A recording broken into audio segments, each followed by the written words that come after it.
Good morning from India. Welcome to my LinkedIn live show, Nothing Less Than Marvelous Tales of Winners, where every fortnight I'll be having remarkable guests on my show who will be sharing their story. Today, I am super excited to speak to a wonderful person who is on a mission to India and has flown 8,000 miles from the USA to my country, to my city of joy, Kolkata. I'm truly fortunate to have met him on LinkedIn and then in person in Kolkata. It was amazing. He's an amazing person, passionate about his mission in India. Let's put our hands together to welcome Steve Donofrio. Welcome to my show, Steve. It's such a delight to have you here. Thank you so much, Alkan. I'm really excited to be here. And I know Kolkata is called the City of Joy, but after the month here, I think it should be called the City of Humidity and Hot Weather. You are right. This is absolutely the weather, the wrong weather in Kolkata. But it has been a joy, and it's been such a pleasure to be in this city, to meet face to face with, well, you and I have had our moments now, and it's so great to come off of the virtual platform when possible and come and meet those face to face times. Yes. In fact, the in-person meetings have much more value than the digital ones. But of course, we were caught in this COVID and pandemic, and there's so much. But again, thanks to technology, that it has reduced the distance uh, that used to be there earlier without that. So Yes. let me introduce you, Steve, to the audience. So Steve is a keynote international speaker and author of the book Mama Manual, a book for mothers on home and personal protection. So as a non-commissioned officer in the US Army, he was deployed to the Middle East for the liberation of Kuwait and other real-world missions. As a speaker and trainer, he has transformed lives in 3 different continents. In fact, Steve, I want to personally thank you for, stepping forward and wanting to help me in fulfilling my dream of public speaking too. You are making a difference in my life as well. And that is so nice of you, really very kind of you. And you are coaching me with such passion. I'm absolutely speechless, and the sessions so far have been extremely helpful and exciting. And I know that I am heading to in the right direction. And I think people should also connect with you, because you have some wonderful programs about which we will talk during our show. So, Steve, I understand that you have been handpicked by an empress herself to be her trusted sidekick and chief coffee getter, and you now serve her highness and help her fix gaps, and you are yet to serve the empress a single cup of coffee. That's your main job. You are a work in progress. So, audience, my friends, you are curious, right? Me too, actually. So, Steve, who is the empress? What is the work in progress? So thank you so much. Yeah, who is the Empress? The Empress of Awesome is We Fix Gaps visionary founder and leader, Anmol Sehgal, a young and dynamic woman I met on LinkedIn about a year ago. When she reached out to me and said, "Hey, can I get on a call with you? You're a speaker. I want to be one. Can I please ask you some questions?" And I said yes. And we had a few conversations, and her courage, her passion really got to me. And she reached out again. She said, "I have one last question. Would you ever consider mentoring me to help me become a better speaker and trainer?" And of course, I couldn't say no to that person, her passion, her power, her vision. We began chatting. We found a lot of synergy. I saw what was happening. We're both of us like humor. We like doing things a little bit different. Um, Her biggest dream is to change India by helping people be the best version of themselves. In other words, helping each person become awesome. Therefore, the Empress of Awesome. So we have some fun with that. And yes, I have been trying to get the first cup of coffee correct. I've made coffee once or twice for her. Generally, since I don't drink coffee, I'm not very good at making it. I did order coffee once, but I got the wrong one. I'm probably going to be fired soon from that piece, but some other things I'll be okay with. I was invited. She recently was married. Congratulations, by the way, Empress. So she was married, and I was, if you see on my LinkedIn page, I was at her Mehendi party, so I could hold her cup throughout the day when she needed something to drink. We had a lot of fun. She made me get my own. Oh, you got those designs on your hand. And one of them says, "Cheap coffee Oh, she getter." did something. There it is, cheap coffee getter. Coffee. Oh, I can see that. Chief coffee getter. So that, yeah, so the Empress of Awesome is just a fun title. She's the owner, the founder, the director of the company, a new startup, a new wife, a whole new adventure for her.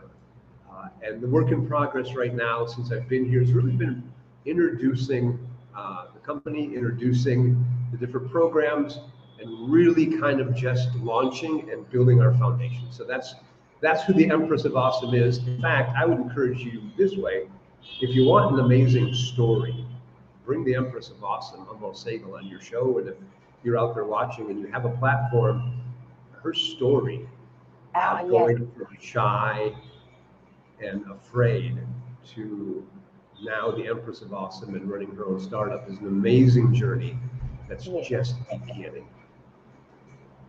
Wonderful, wonderful. So congratulations to the Empress of Awesome for being a new bride, for starting a new life and starting a new journey in her new startup. So it's really amazing. And I'm sure that you got the opportunity, to see and feel the big, fat Indian wedding, to be into it right in the midst of it. And yeah, it was nice to see that mehendi on your palm.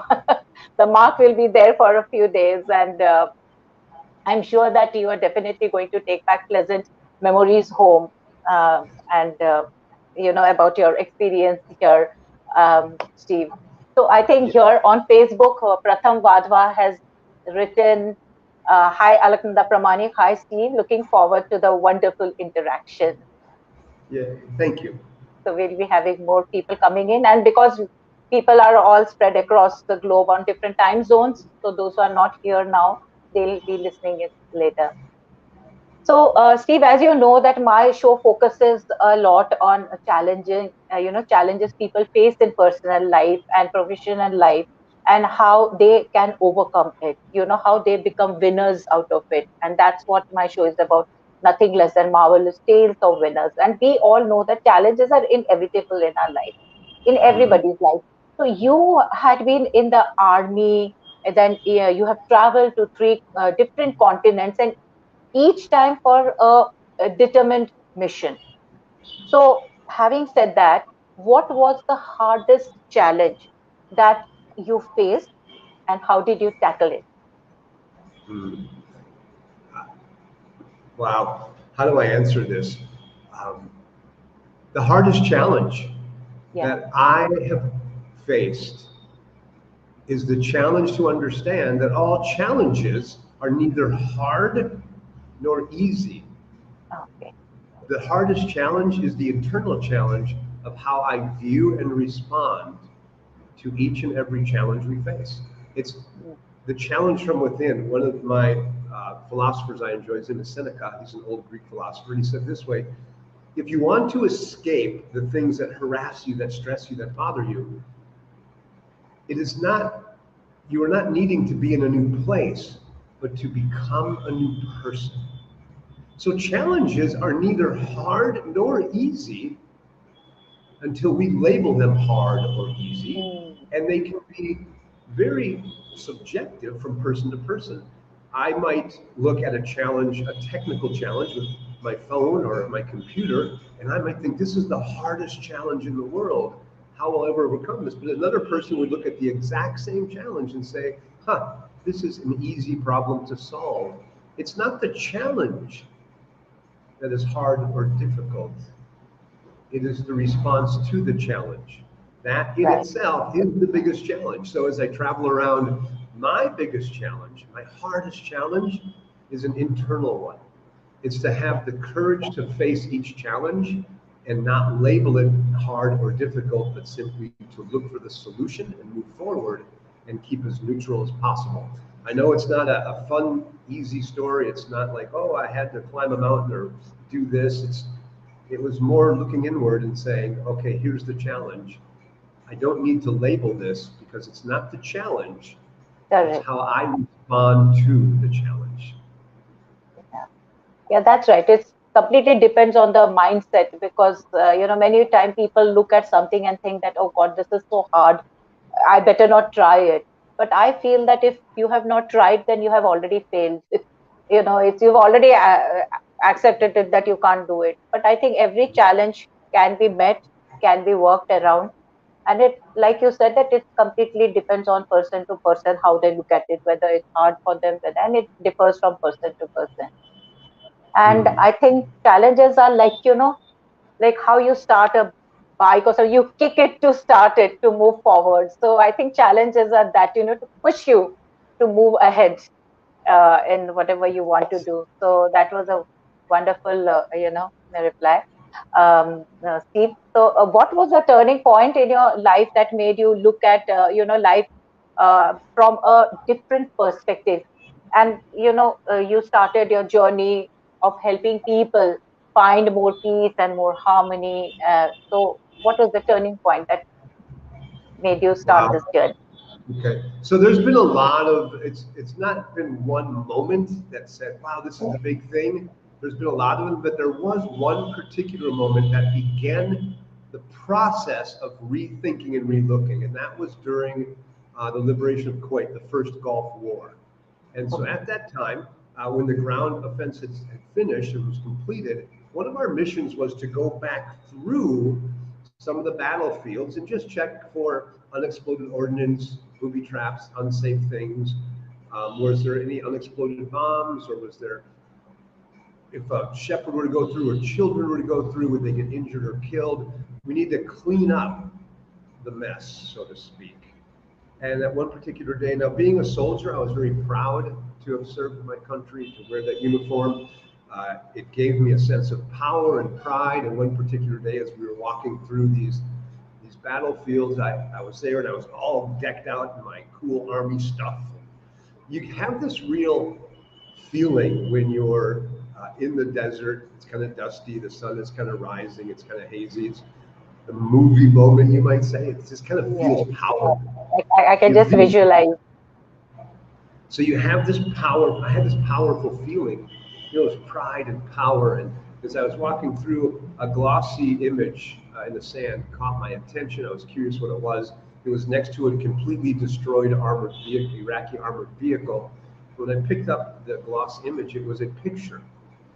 It was a picture of a soldier, Iraqi soldier, and I believed to be his wife and children. And I was wondering, did he give up and then we blew the thing up later, or was he in this vehicle when this happened? If so, then he's gone. And at that very moment, all of my feelings of pride and power begin to shift within me, deep within me, to sadness and a little shame and confusion. And four words ran through my mind. As a Christian, I've heard these words over and over, but these four words kept going through my head all of a sudden, they just exploded into my mind at that very moment. The four words are, blessed be the peacemaker. Blessed be the peacemaker. And I thought to myself, why do we only solve problems by killing one another? Was this soldier the enemy whose family is now in pain and is hurting? If he is gone, the wife is a widow, the children without a father. How do I be a peacemaker? What does it mean?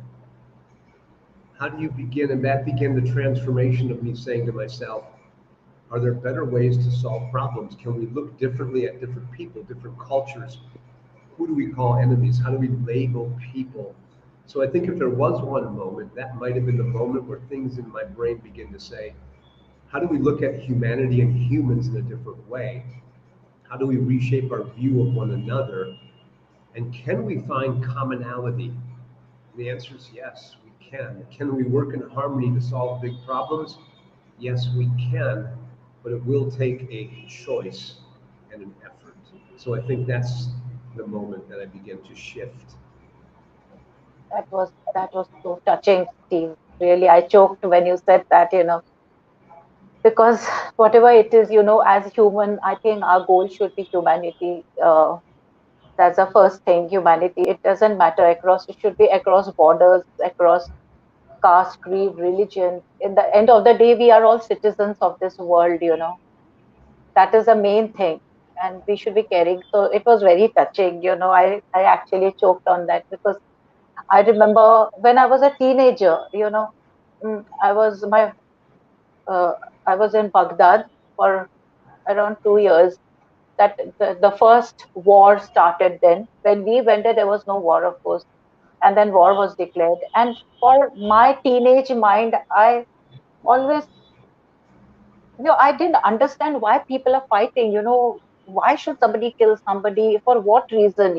Why can't we live happily? There's so many questions in my mind, and it was really sad. And what you told me, it like really, it really, I felt very emotional, Steve. I was visualizing the entire episode, what you went through. I just pray to God that people sense prevails, people and everybody, and we all live in peace, and in the end of it, because as I said a little while back, that we are all citizens of this world. We all feel pain, we all have emotions. It's the same thing. What I feel, the other person also feels. So, Yes. Steve, yeah. Like you just now, said that there was something called we fix. Like this is where the gaps are. People don't understand what they are doing.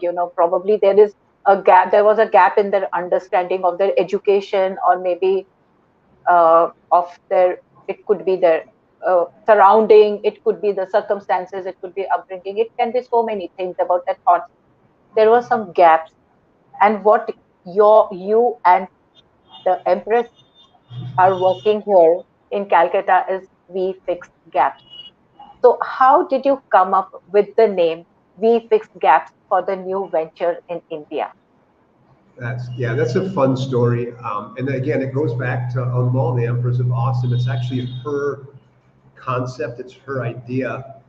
When she began to come up with ideas, she shares with me her vision to build a world-class social impact training company to deliver soft skills, life skills to women and marginalized communities, as well as college students and the next generation of leaders.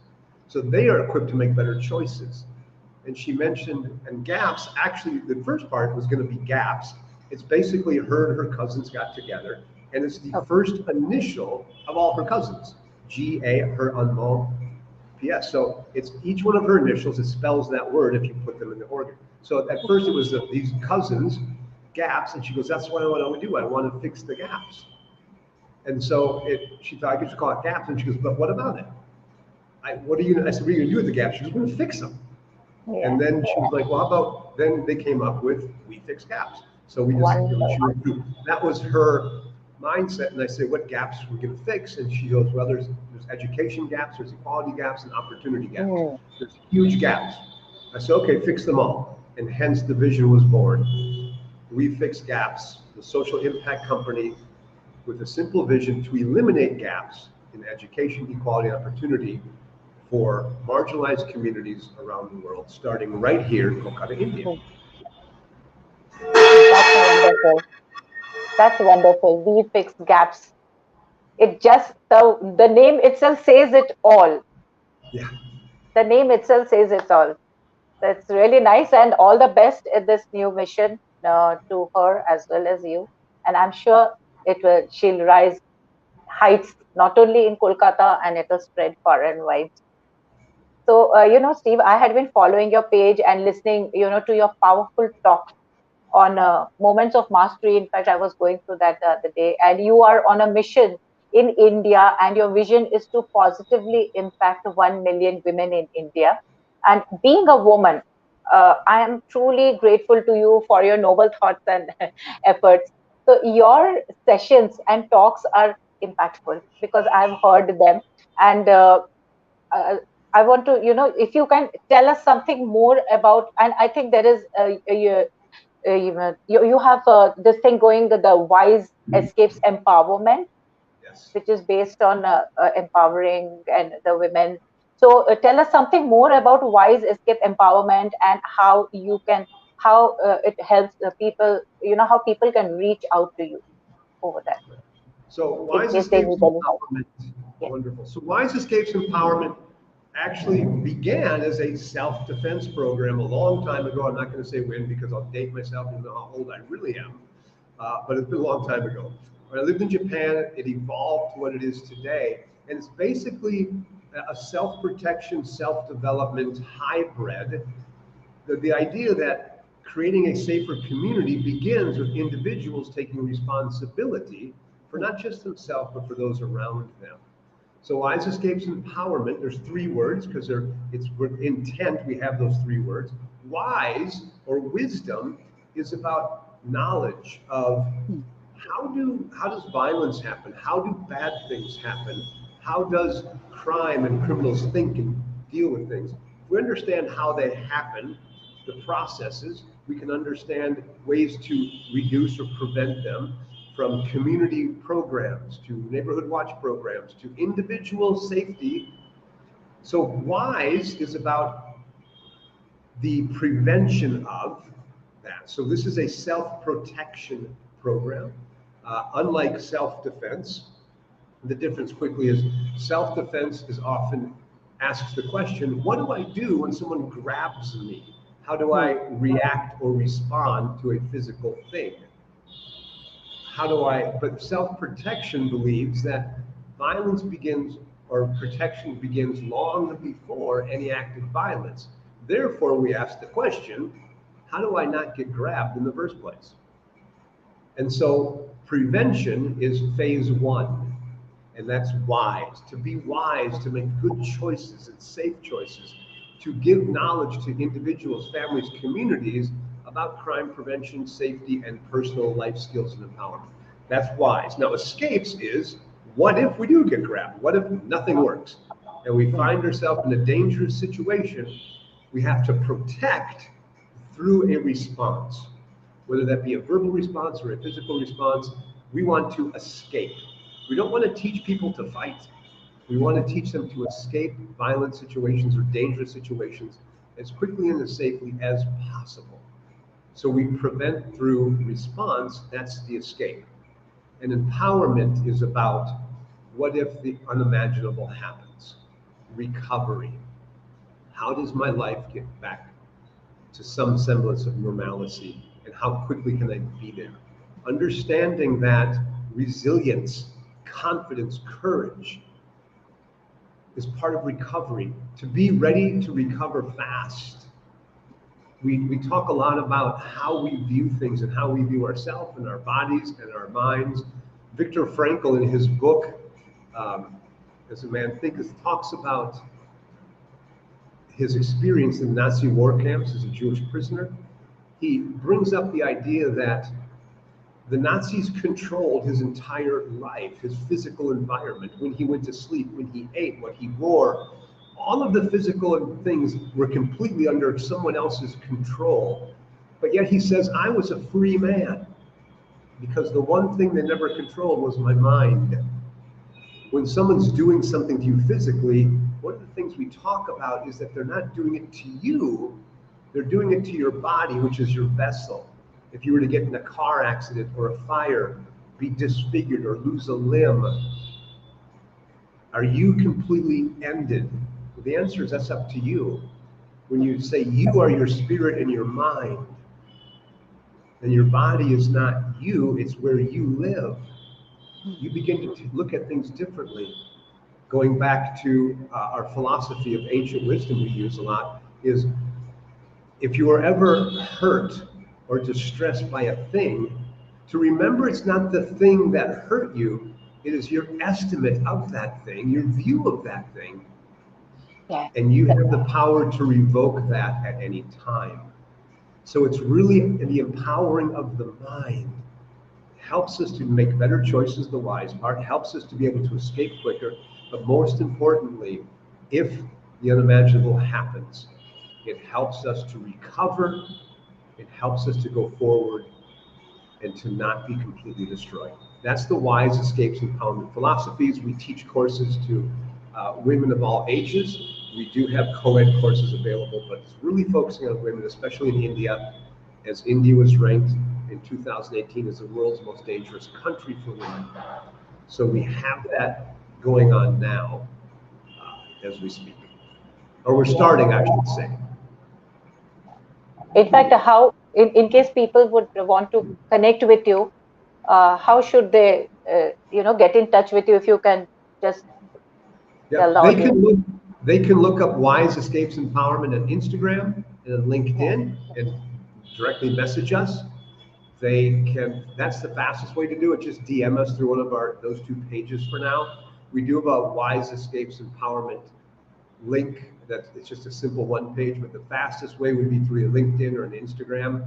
Just look up Wise Escapes Empowerment and you'll find us. DM us to see how you can bring a virtual course or a live course or just get more information is the fastest way to do that. Yeah. And right now is actually a really good time. It's perfect timing because we're doing some complimentary courses to just kind of introduce it to the Indian market, especially here in Kolkata. So if you want to get a good deal, we do have some complimentary sessions. We have some special things going on. So to help us get this launched across the country, we're going to be doing some sessions locally and again, virtually as well. So yeah, just look us up on LinkedIn or Instagram, Wise Escapes Empowerment, and send us a message. Yeah, that's wonderful. And I think people should, and because this is a great opportunity when you are having complimentary programs for people, and it's really going to be helpful because I did look through your program and it will help the ladies, the women a lot. And I like your, the name Wise Escapes Empowerment. Now that you've explained it, I can understand what is wise, why escape, and what is empowerment. Very well thought of name, and a wonderful program. And we Thank really you. need to, we people really need to connect with you to go, have sessions with you. And this is the best time now since you are in India. So, Steve, now most of the times, people are unable to live a life of life they desire due to, certain myths that block them from doing so. So, and so my last question for today is, what would be your advice to the people, and what is it they must do to break this myth? Hmm. I think I'm going to go to our area we talk about when I do our mastery moment videos, talking about self-mastery. Yes. Understanding that your life is of your making. Earl Nightingale, a famous leadership speaker and success coach, once said that all people are self-made, but only the rich and successful want to admit it. And when we begin to internally look at the way to break the myth I can't, is to begin to look inside with one simple tool. It's the tool of personal responsibility and personal accountability. When we teach personal responsibility, we look at it with this way of saying it. Personal responsibility it's not, yay, rainbows, unicorns, life is wonderful, because that's not going to help anybody. Toxic positivity, just think positive, think happy thoughts. It's actually counterproductive. Yes, list out your challenges, list out the roadblocks, list out the things that are stopping you, because we're good at doing that. I can't because I can't afford it. I don't have the right education. It's not the right time. I'm too busy. Name a roadblock and we can list it. Personal responsibility gets to that point in our life that says these words: I admit there is a solution to, and then you list the problem. Right now, if you want to get past that myth, if you want to get to the next stage, A simple exercise is to get a piece of paper out, and on one side of the paper, you simply write all of the struggles. Be honest. What's stopping you from getting the life you want, the dream you have? Is it money? Is it education? Is it family? Is it environment? Is it location? A lot of people will say, oh, you're just making excuses. Okay, maybe that's a hard way to say it, but those excuses are real reasons for most people. So instead of dismissing and attacking, let's just own those troubles. Yes, money's tight. Yes, we have other things going on. Yes, yes, yes. Admit it. These are real challenges, and it's okay to write them down. But now I want you to write down this sentence. I admit there is a solution to, and then next to that, you write that problem. I admit there's a solution to not enough money. Now, when you begin to admit that there is a solution to each of these challenges and roadblocks, you begin to take power back from the problem. When we say, I can't because, you give power to the problem. But when you say, I admit there's a solution to, you take the power back.